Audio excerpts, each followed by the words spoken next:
Hi, and a very warm welcome to today's fresh serving of wellbeing goodness. I'm Greg Parry, I'm a wellbeing specialist, and it's fair to say that we're surrounded by an enormous amount of negative news. The levels of stress and anxiety, panic, even depression in the world are growing. It's a strange phenomenon, and it's fair to say that we did not evolve to be this stressed all the time. So, what do we do about it? Well, perhaps surprisingly, one of the best defenses against this constant barrage of bad news and disaster is to develop a really strong sense of humour. Because when you laugh, when you smile, you trigger extraordinary changes in your brain function. Now, the strange thing about this is that when you laugh or you smile, even when you don't feel like smiling, even when you've got nothing to laugh about, these physical gestures are the triggers that change how your brain functions. It's interesting, isn't it? The fact is that when we learn to develop a really good sense of humour, it helps us to see life in a different context. Because the fact is that we tend to apply an enormous amount of stress to really very trivial things. It seems we've lost our scale of judgment. Small things can trigger strong reactions in us.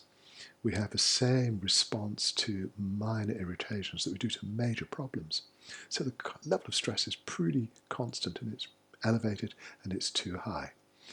And yet by learning to laugh at the absurdity of so many situations, even, dare I say it, to learn to laugh at ourselves, so we don't take ourselves quite so seriously all the time. It helps to diffuse a lot of the negative reactions we've been taught to develop and to respond with ever since early childhood.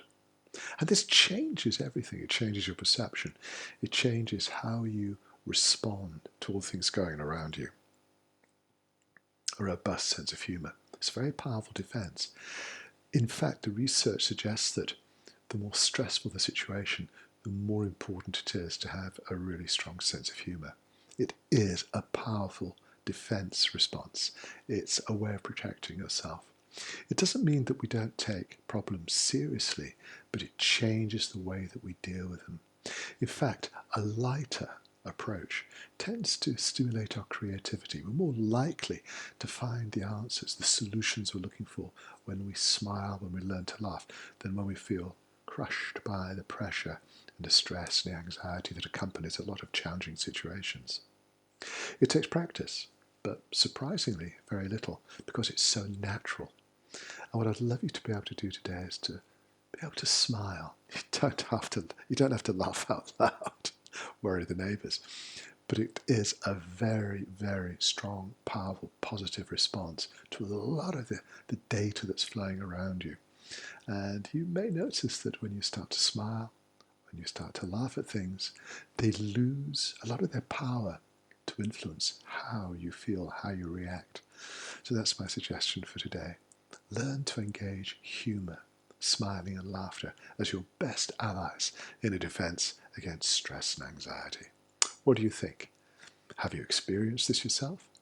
Let me know how you get on with it, because it's a very, very powerful technique that I want to share with you. If you've got any comments, any suggestions, please feel free to email me. My email address is in the description. And in the meantime, have a wonderful day with as much laughter as possible.